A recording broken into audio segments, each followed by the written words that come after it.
A routine stop for a midday coffee evolved into a violent apprehension when two off-duty officers, acting on a misguided assumption, targeted a black man in an affluent district.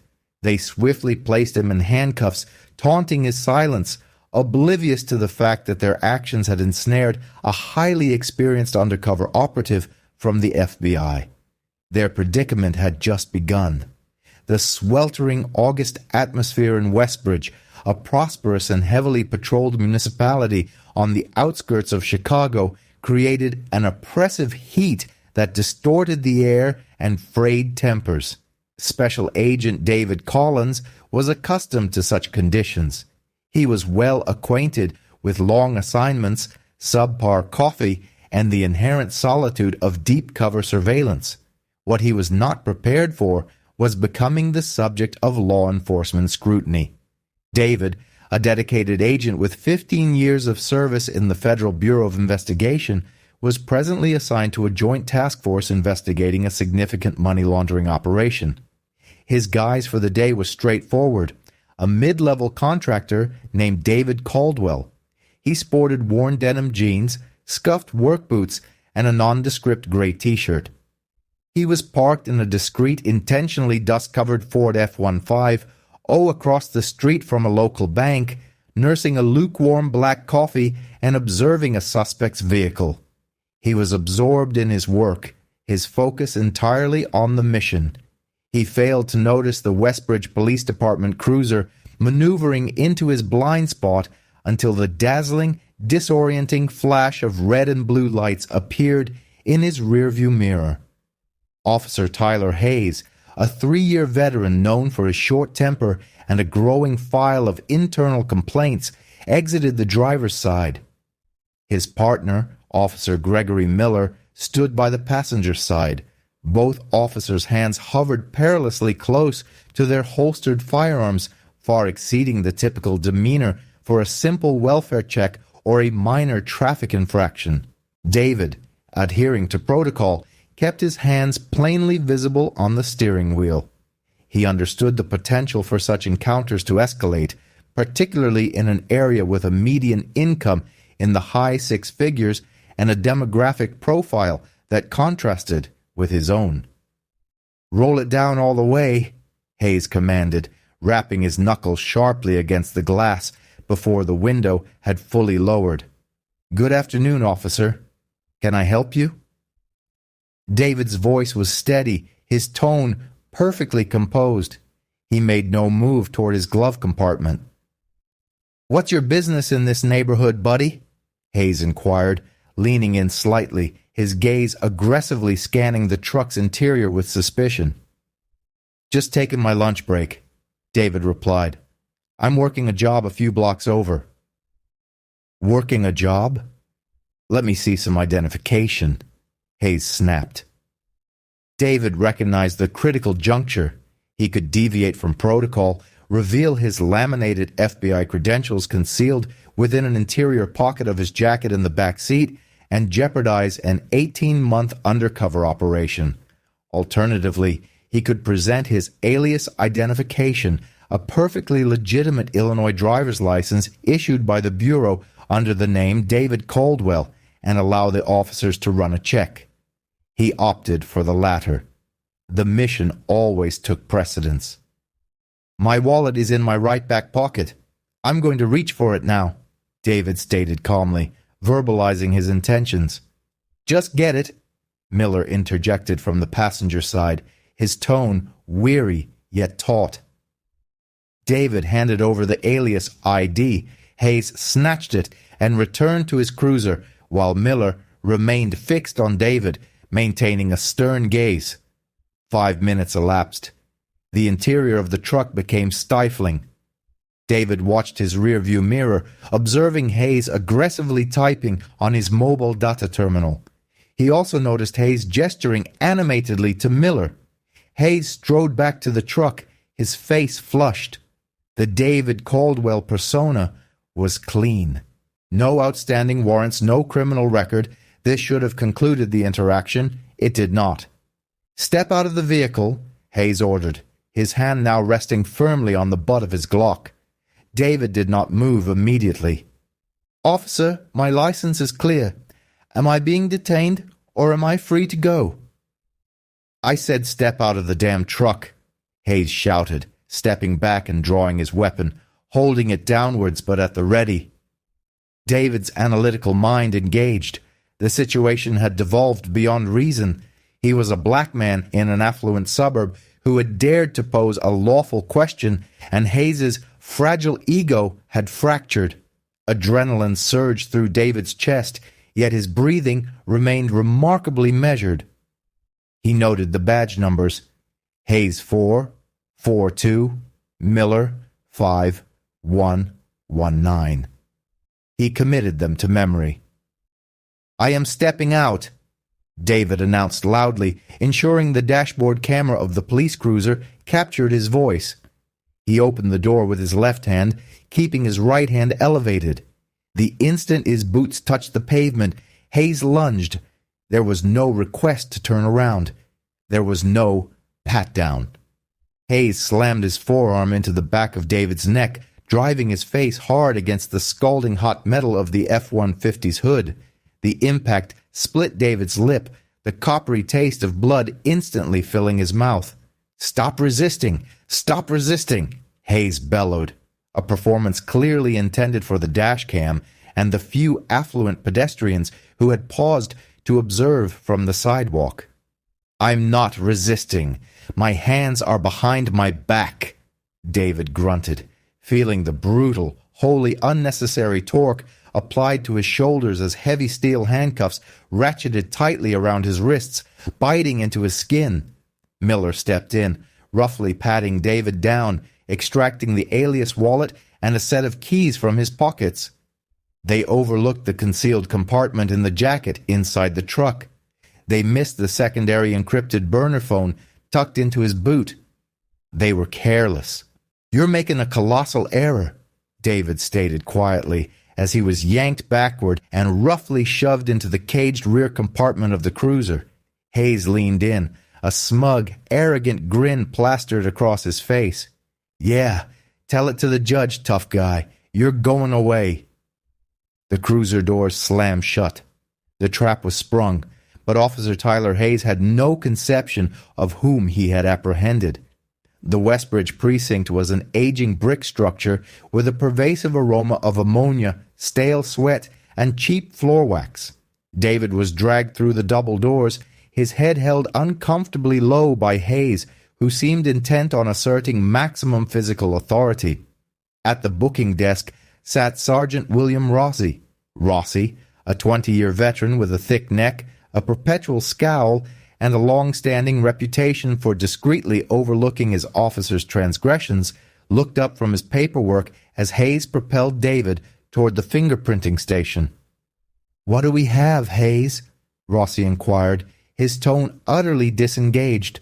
Suspicious individual casing the regional bank on Oak Street, refused to comply with lawful orders, resisted arrest, assaulted an officer, Hayes recited flawlessly, fabricating the latter two charges without hesitation. David remained completely silent. He let the blood from his split lip dry on his chin. He catalogued every word, every face, and every architectural detail of the precinct. For an undercover operative, survival hinged on intelligence gathering. He was currently compiling information on the Westbridge Police Department. "Assault!" Rossi raised an eyebrow, observing David's calm, stoic demeanor.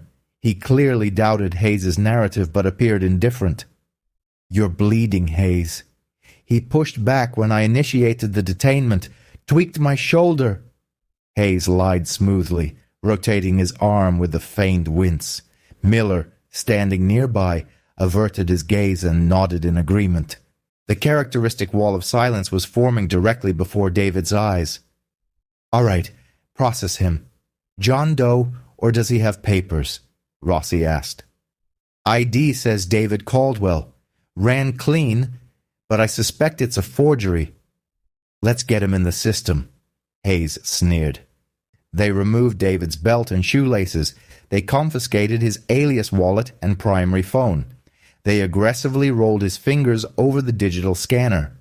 David knew that the moment his prints registered in the FBI's Next Generation Identification (NGI) system, red flags would activate in Washington and at the Chicago field office.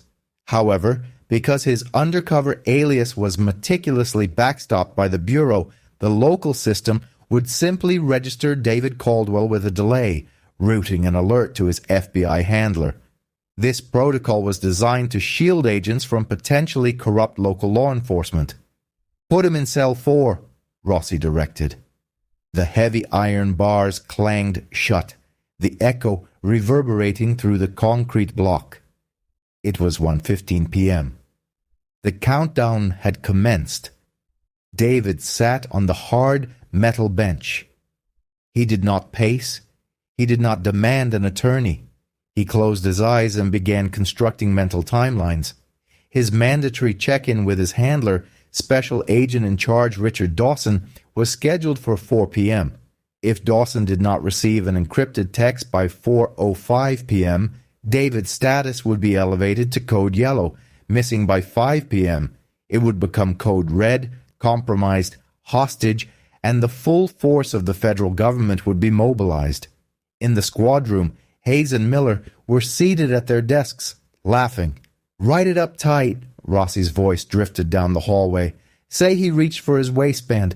We don't need the NAACP or the ACLU breathing down our necks because you guys roughed up a guy with no priors. Make the assault charge stick." "Way ahead of you, Sarge," Hayes called back. "I'm putting down that he adopted a fighting stance. Body cam accidentally got knocked off during the scuffle." David listened as they actively conspired to commit perjury and falsify official federal and state documents. The sheer audacity of their actions was staggering. This was not an isolated incident. It was a well-oiled apparatus of corruption. They had done this countless times before. Hour 3. The precinct grew quiet as the afternoon shift change occurred. David remained motionless. A young deputy ambled by and tapped the bars with his nightstick, purely out of malice. David did not flinch. Hour 4. 4:00 p.m. arrived. David stared at the blank concrete wall. "Dawson is checking his watch right now," he mused. 30 minutes away, within the secure glass-walled confines of the Chicago FBI field office, Special Agent Richard Dawson was observing his secure terminal. He tapped his pen rhythmically against his desk. 4:05 p.m. Silence. Dawson, a former Marine, was not prone to panic, but acted with chilling efficiency. He picked up his desk phone. "Get me tech services." Agent Collins missed his window. Ping his vehicle tracker and his secondary device. Within 3 minutes, telemetry data flooded Dawson's screen. The tracker on the unmarked F-150 was stationary. The secondary GPS locator embedded in the sole of David's boot was stationary inside the Westbridge Police Department. Dawson's blood ran cold. He was aware of Westbridge's demographic and knew Collins was operating solo. He accessed the Westbridge PD booking registry. There it was. David Caldwell, arrested 1:05 p.m. Charges: resisting arrest, assault on a police officer. Dawson stood abruptly, his chair rolling back and striking the glass wall with a thud. The entire bullpen of federal agents fell silent, turning to look at their superior. "I want the rapid deployment team geared up in 5 minutes. Dawson's voice boomed across the floor, devoid of all warmth. "I want warrants drafted for the immediate seizure of all server data, dash cams, and body cams at the Westbridge Police Department, and get the United States Attorney on the line." Dawson grabbed his suit jacket and his sidearm. "Some rogue local cops just kidnapped one of our deep cover operatives. We are going to go tear their precinct apart." Hour 6. Back in cell 4, it was nearing 7 p.m. The air conditioning in the holding area had been deliberately turned off, leaving David sweating in the humid, stagnant air. Hayes walked down the corridor, holding a styrofoam cup of water. He stood outside the bars, looking in at David with utter contempt. "You hungry, Caldwell? You want to make a phone call?" Hayes taunted, taking a slow sip of water. "Too bad. Phone's broken. You're going to sit here all weekend until the magistrate sees you on Monday. Maybe you'll learn some respect by then." David finally stood. He walked slowly to the bars, towering over Hayes despite being confined. He looked directly into the young officer's eyes. The stoicism vanished, replaced by a cold, terrifying, absolute certainty. "Officer Hayes," David said, his voice dropping an octave, carrying the weight of a man who held the keys to perdition. "In exactly 5 minutes, you're going to understand the catastrophic magnitude of the mistake you made today. I highly suggest you enjoy that water." Hayes laughed, shaking his head.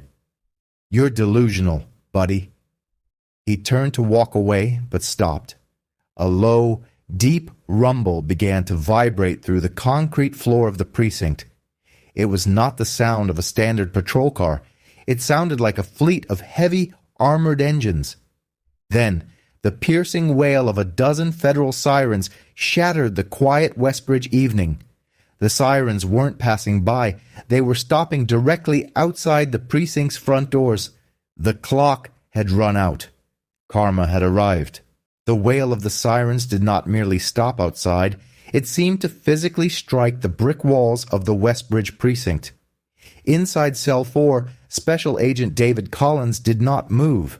He simply leaned back against the cold cinder-block wall, a faint, humorless smile finally appearing on his stoic facade. He knew precisely what that sound signified. The cavalry hadn't just arrived. The entire federal arsenal had been mobilized. Out in the main squad room, the atmosphere shifted from arrogant complacency to immediate chaotic confusion. Sergeant William Rossi dropped his pen, his coffee spilling across a stack of falsified arrest reports.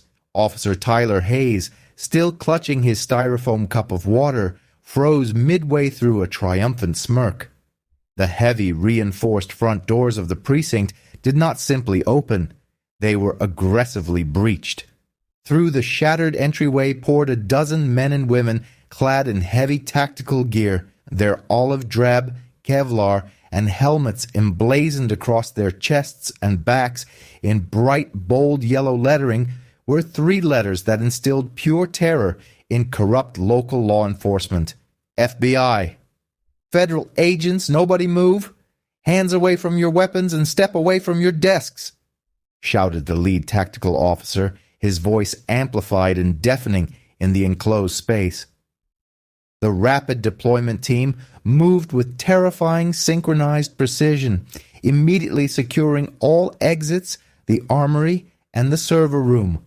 Behind the tactical wall walked Special Agent in Charge Richard Dawson. He wore no tactical gear, but a sharply tailored charcoal gray suit, his expression colder than absolute zero. He bypassed the patrol officers who were slowly, shakily raising their hands in surrender. He walked directly to the elevated booking desk where Sergeant Rossi stood, pale and visibly trembling. "Who is in charge of this facility?" Dawson demanded, his voice dangerously quiet, cutting through the residual noise of the breach. "I am the desk sergeant," Rossi stammered, his eyes darting to the heavily armed federal agents securing his precinct. "Chief Henderson is at home. What is the meaning of this? You can't just storm a local." "I am Special Agent in Charge Richard Dawson, Chicago Field Office," Dawson interrupted, slamming a thick stack of federal warrants onto Rossi's desk. "And I absolutely can. You are currently holding a federal operative who was engaged in an active, classified, undercover operation. You have exactly 10 seconds to hand me the keys to the holding cells, or my tactical team will remove the bars with a breaching torch, and I will charge you with the kidnapping of a federal agent." Hayes, standing near the hallway, dropped his water cup. It hit the linoleum floor with a hollow thud, splashing onto his boots. the color completely drained from his face. Kidnapping a federal agent. The words echoed in his mind. The maximum penalty for that was life in a federal penitentiary. He looked down the hall toward cell 4, his stomach twisting into a violently cold knot. The man he had assaulted, the man he had mocked, the man whose identity he had sworn was fake, was an FBI agent. Now Dawson snapped. Rossi fumbled wildly at his belt, unclipping the heavy iron ring and practically throwing it at Dawson. "Cell 4, Rossi whispered, his career flashing before his eyes. Dawson did not walk. He marched down the corridor, flanked by 2 tactical agents. When he reached cell 4, he looked through the bars at David, noting the dried blood on his agent's chin, the bruised cheekbone, and the tightly fastened handcuffs that were cutting off circulation to his hands. Dawson's jaw tightened. "Agent Collins, report," Dawson said, unlocking the cell door and swinging it open. "Status is green, boss." Operation was compromised at 1:35 hours by local patrol. David replied calmly, standing up and turning around so the tactical agents could use bolt cutters to sever the local handcuffs, as they did not have the Westbridge precinct keys for them. The heavy steel fell to the floor with a loud clatter.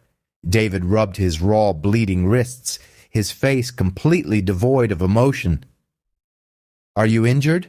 Dawson asked, his eyes scanning the bruising. "Nothing that won't heal." They were sloppy. "Missed the secondary comms, missed the concealed creds in the vehicle," David said, stepping out of the cell and finally stretching his shoulders. "But they did provide a wealth of actionable intelligence while I was sitting here. They actively conspired to fabricate assault charges and destroy body camera footage." Dawson nodded, turning his attention back to the squad room. "Bring them all into the center." David walked out of the holding area alongside his superior. When he entered the main room, the silence was absolute. The Westbridge officers were corralled in the center of the room, stripped of their sidearms and badges by the FBI tactical team. Tyler Hayes was visibly shaking, refusing to make eye contact with David. Gregory Miller looked as though he were going to be sick.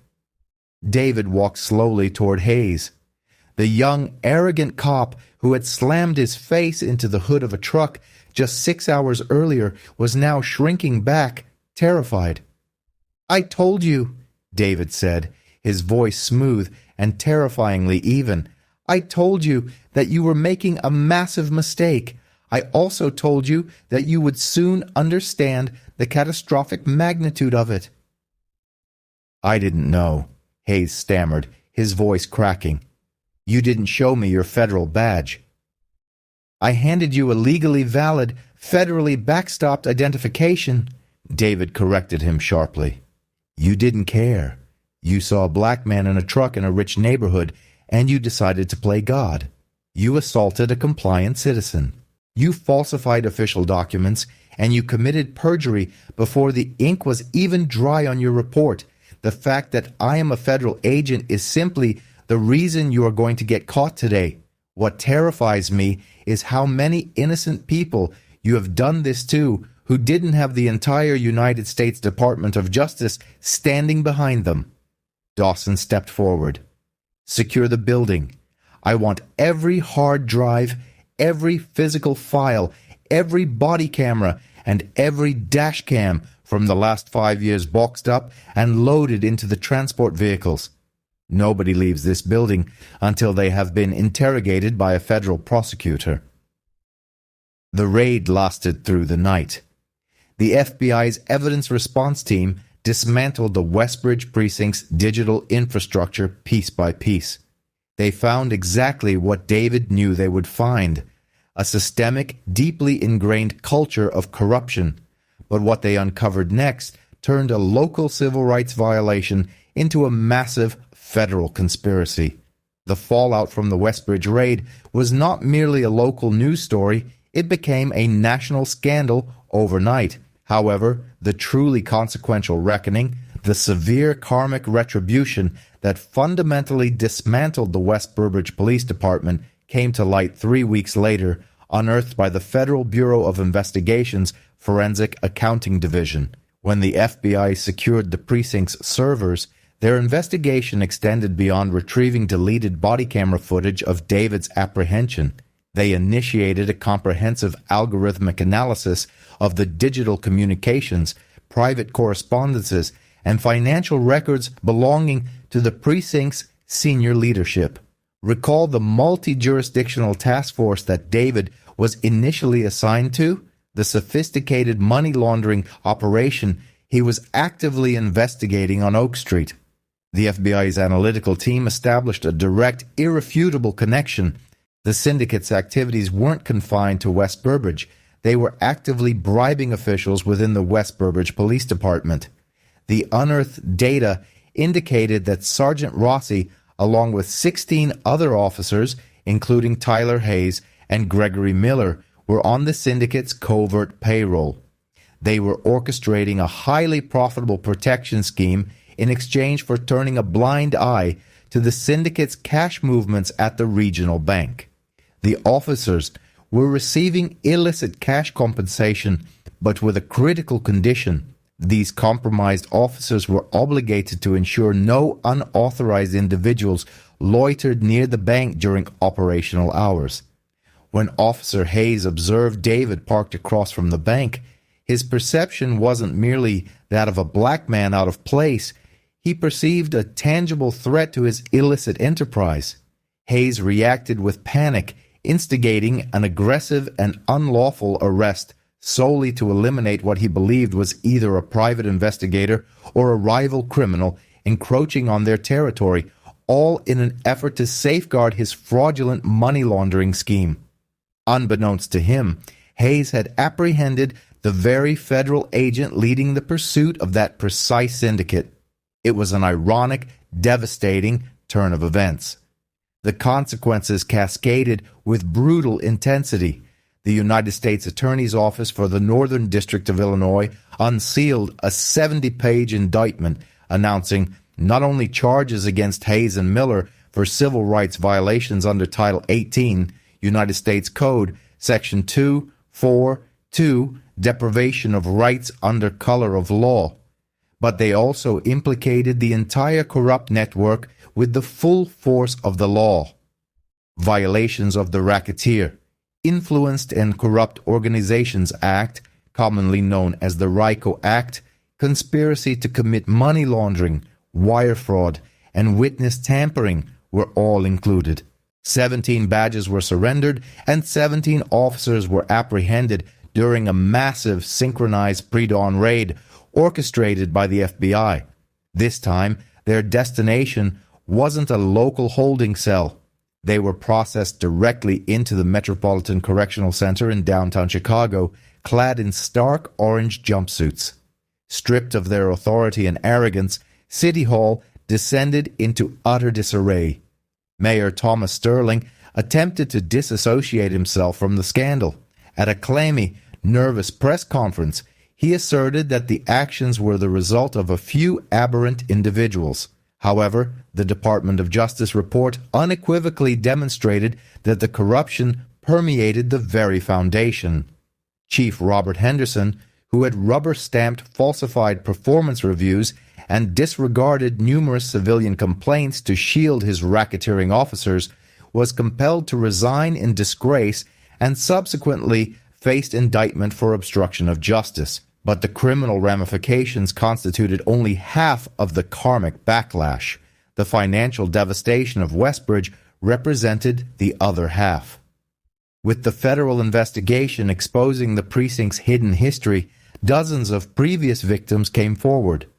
Individuals who had endured unlawful detentions, physical assaults, or false charges at the hands of Hayes, Rossi, and the other 16 officers finally found their voices. A prominent civil rights law firm initiated a sweeping class action lawsuit against the city of Westbridge. Given that the federal government had already established a pattern of systemic and deliberate civil rights violations coupled with a racketeering conspiracy, the city possessed no viable legal defense. They could not invoke qualified immunity because the officers were actively participating in a criminal enterprise at the moment of the arrests. To circumvent a protracted and highly publicized federal trial, which would undoubtedly result in a significantly larger judgment, the city of Westbridge conceded. They agreed to a historic and astonishing settlement amounting to $10 million. These funds were distributed among the numerous civilians whose lives had been irrevocably altered by the corrupt precinct. Special Agent David Collins expressly declined any portion of the financial settlement, stating that witnessing the corrupt officers incarcerated was the sole recompense he required. The $10 million payout brought the affluent city to the brink of insolvency. They were compelled to divest municipal assets, implement increased property taxes for their affluent residents, and completely disband their independent police force. The county sheriff's department was obliged to assume law enforcement responsibilities for the disgraced municipality. Where are they now? Tyler Hayes, the overconfident rookie who presumed he held absolute power on the streets, broke down in tears during his federal sentencing. The judge displayed no leniency towards an individual who weaponized his badge to assault an innocent person and protect a criminal enterprise. Hayes received a 12-year sentence in a federal penitentiary. Sergeant William Rossi, the mastermind behind the precinct's cover-ups, received 15 years for his pivotal role in the RICO conspiracy. As for Special Agent David Collins, although his undercover operation was compromised, he had single-handedly dismantled a vast money-laundering syndicate and eradicated endemic police corruption in one decisive action. He was subsequently promoted to Supervisory Special Agent and awarded the FBI Star for valor and outstanding service under extreme pressure. He still favors lukewarm black coffee and continues to work extended hours, but now, whenever local patrol officers observe federal vehicles within their jurisdiction, they pause and reconsider before demanding identification. The West Burbridge incident serves as a stark testament to the absolute certainty of karma. What commenced as a racially motivated exhibition of unchecked authority against a solitary individual ultimately unraveled a deeply entrenched criminal network concealed behind gilded badges. Officer Hayes sought to make an example of someone who did not belong. In the end, it was the FBI that made a monumental $10 million example out of the perpetrators.